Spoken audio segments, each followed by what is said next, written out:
நம்ம சேனலை சப்ஸ்கிரைப் பண்ணாதவங்க சப்ஸ்கிரைப் பண்ணுங்க. கூடவே பெல் ஐகானை கிளிக் பண்ணிங்கன்னா நாங்கள் அப்லோட் பண்ணுற வீடியோவை நீங்கள் உடனுக்குடன் பார்க்கலாம். அன்றைக்கி செய்ய போகிறது வெண்டைக்காய் சாம்பார்.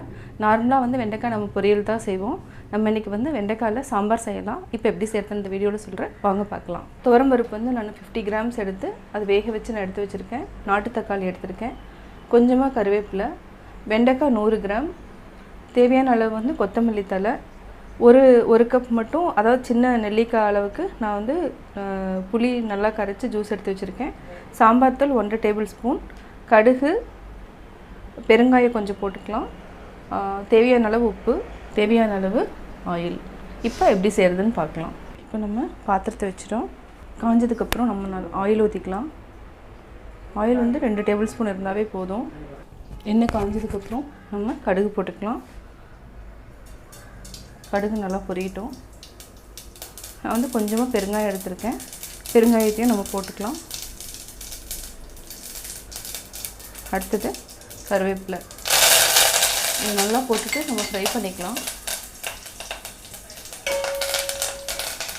சின்ன வெங்காயம் போட்டுக்கலாம். சாம்பார்னாலே நம்ம சின்ன வெங்காயம் யூஸ் பண்ணால் தான் நல்லாயிருக்கும். சின்ன வெங்காயம் நல்லா வதக்கிக்கணும். நம்ம ஒரு வரமிளகாய் கூட ஆட் பண்ணிக்கலாம்.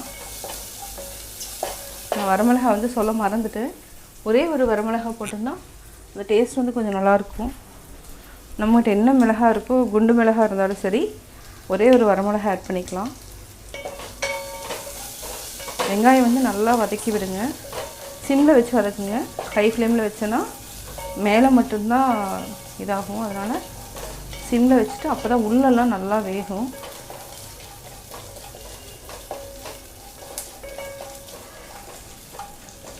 இதுக்கு என்னென்னா நாட்டு தக்காளி தான் நான் போட்டிருக்கேன். நாட்டு தக்காளி தான் நான் ஆட் பண்ண போகிறேன்.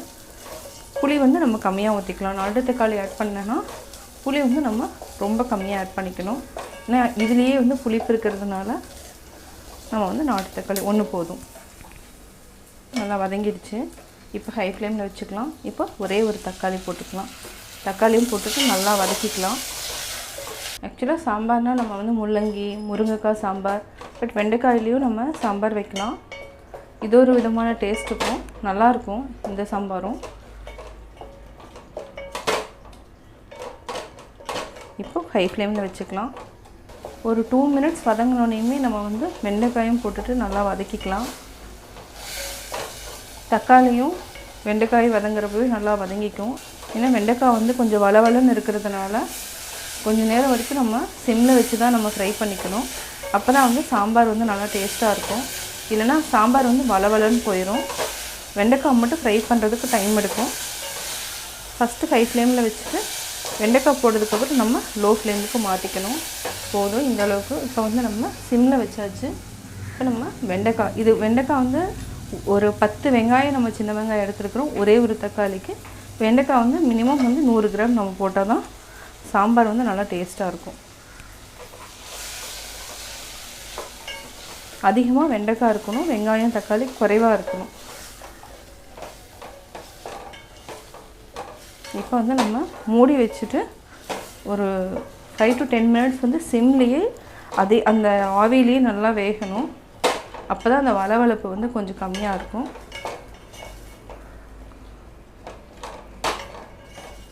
அதுக்கப்புறம் நம்ம சாம்பார் தூளையும் போட்டுக்கலாம். இப்போ கொஞ்சம் நேரம் நம்ம மூடி வச்சிடலாம். வெண்டைக்காய் நல்லா வதங்கிடுச்சு. உங்களுக்கு பார்த்திங்கனாவே தெரியும், அந்த வளவலன்னு இருக்கிறது கொஞ்சம் கம்மியாக இருக்கும். இப்போ நம்ம இந்த ஸ்டேஜில் சாம்பார் தூளையும் போட்டுக்கலாம். சாம்பார் தூளை போட்டு நல்லா மிக்ஸ் பண்ணி விடுங்க.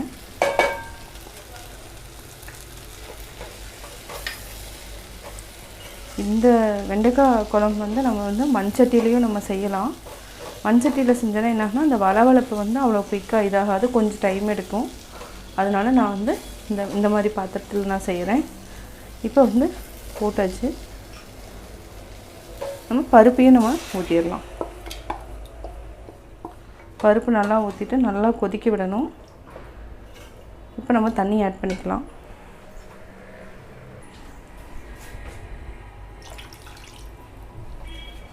நல்லா கொதிக்கட்டும். நம்ம லாஸ்ட்டில் புளி ஊற்றிக்கலாம். இது வெண்டைக்காய் சாம்பார் வந்து எல்லா குழந்தைங்களுக்குமே ரொம்ப பிடிக்கும். இதை நீங்கள் லஞ்சு கூட கொடுத்து விடலாம். வெண்டைக்காய் வந்து எப்படி இருந்தாலுமே குழந்தைங்க வந்து லைக் பண்ணி சாப்பிட்ருங்க குழந்தைங்க. உப்பு போட்டுக்கலாம். உப்பு வந்து கொஞ்சம் லைட்டாக ஆட் பண்ணிக்கிறேன். செக் பண்ணிவிட்டு நம்ம தேவைன்னா இன்னும் கொஞ்சம் ஆட் பண்ணிக்கலாம். இன்னொரு அரை டம்ளர் நம்ம தண்ணி ஊற்றிக்கலாம்.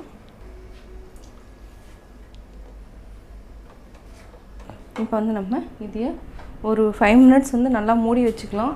நல்லா கொதிக்கணும். கொதிச்சதுக்கப்புறம் நம்ம ஆஃப் பண்ணிக்கலாம். தண்ணி கூட கொஞ்சம் லைட்டாக ஆட் பண்ணிக்கலாம்.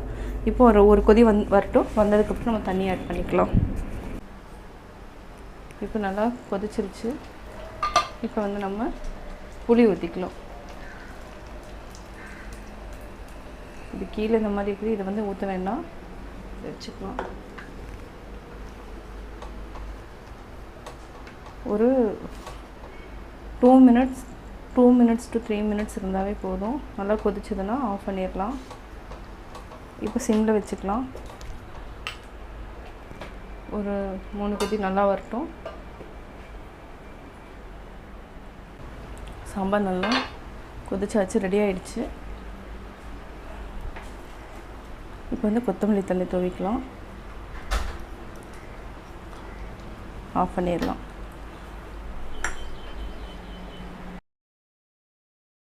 நான் இன்றைக்கி செய்ய போகிறது இட்லி சாம்பார். இதுக்கு வந்து காய்கறி எதுவுமே தேவை கிடையாது. பருப்பு வந்து நம்ம ஒரு 100 கிராம்ஸ் எடுத்து நல்லா வேக வச்சு தனியாக எடுத்து வச்சுக்கணும். இதுக்கு வந்து அரைக்கிறதுக்கு வந்து என்னென்னா தனியாக அரைக்கணும். வரமிளகாய், கடலைப்பருப்பு, உளுத்தம்பருப்பு, வெந்தயம் வந்து ரொம்ப மஸ்ட்டு. வெங்காயம், தக்காளி எல்லாத்தையுமே வந்து நம்ம வந்து நல்லா வதக்கிட்டு அதை வந்து தனியாக நம்ம அரைச்சிட்டு அதுக்கப்புறம் இந்த பருப்பு கூட வச்சு நம்ம வேக வைக்க போகிறோம். இப்போ எப்படி செய்கிறது இந்த வீடியோவில் சொல்கிறேன், வாங்க பார்க்கலாம். இட்லி சாம்பாருக்கு தேவையான பொருட்கள் 100 கிராம்ஸ் வந்து துவரம் பருப்பு நான் வேக வச்சு எடுத்து வச்சுருக்கேன். புளி வந்து நெல்லிக்காய் அளவுக்கு எடுத்து நான் ஊற வச்சு கரைச்சி வச்சுருக்கேன். தேவையான அளவு ஆயில், தேவையான அளவு உப்பு, 2 டேபிள் ஸ்பூன் தேங்காய்.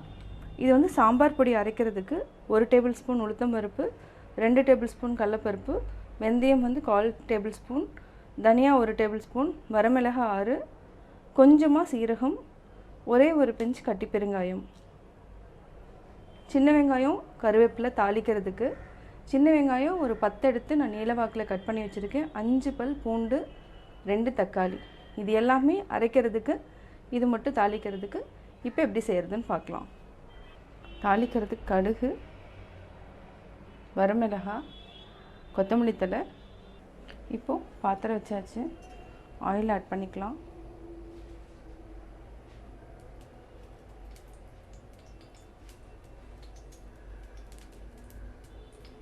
இதுக்கு வந்து ஒரு 3 டேபிள் ஸ்பூன் அளவுக்கு ஆயில் ஆட் பண்ணிக்கலாம்.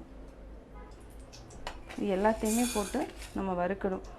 உளுத்தம் பருப்பு, கடலைப்பருப்பு, கொஞ்சமாக சீரகம், வெந்தயம், தனியா, மிளகாய், இது எல்லாத்தையுமே நம்ம வந்து நல்லா வறுத்துக்கலாம். சிம்மில் வச்சு வறுத்துக்கோங்க. லைட்டாக நல்லா பொன்னிறமானதுக்கப்புறம் இந்தளவுக்கு ஆனதுக்கப்புறம்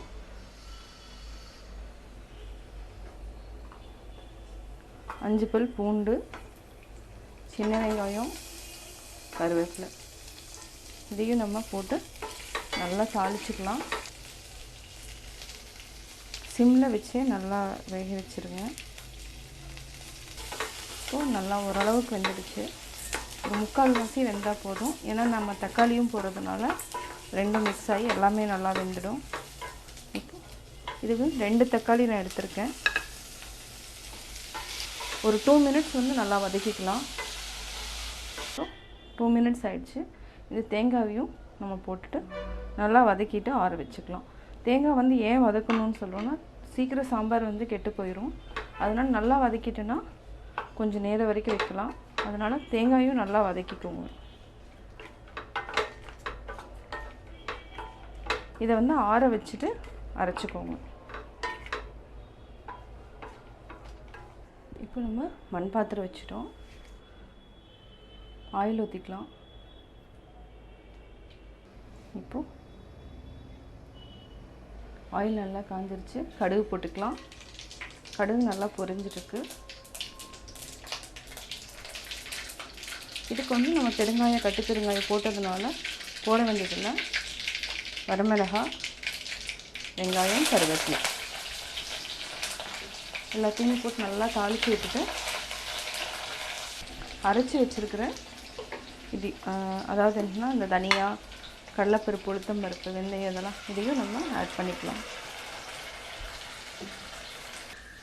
நல்லா மிக்ஸ் பண்ணிக்கோங்க.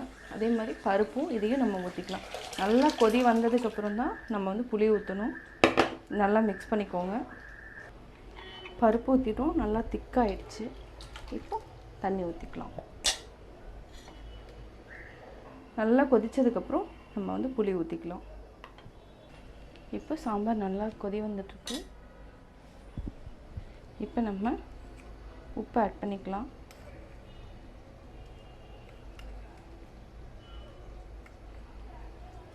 இன்னும் சாம்பார் நிறையா இருக்கிறதுனால உப்பு கரெக்டாக இருக்குது. இதை மூடி வச்சா பொங்கிரும் அப்படிங்கிறதுனால நான் மூடாமல் இருக்கேன்.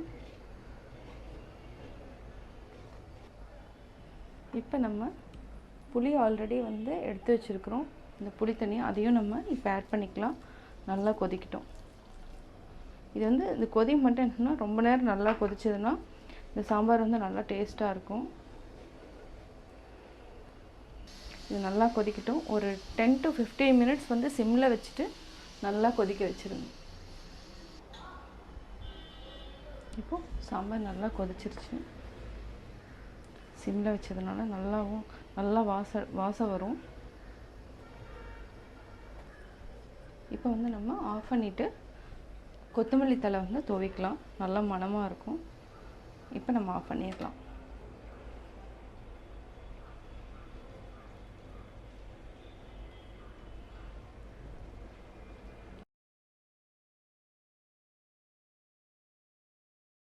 நான் இட்லி சாம்பார் எப்படி செஞ்சேங்கிறத பார்த்தீங்க. இந்த சாம்பார் வந்து இட்லி, தோசை, பொங்கல் இந்த 3க்கும் ரொம்ப டேஸ்ட்டாக இருக்கும். நீங்களும் வீட்டில் ட்ரை பண்ணி பார்த்துட்டு உங்களுடைய கமெண்ட்ஸ் எனக்கு சொல்லுங்கள். பிடிச்சிருந்தா லைக் பண்ணுங்கள். மறக்காமல் எங்கள் சேனலை சப்ஸ்கிரைப் பண்ணுங்கள்.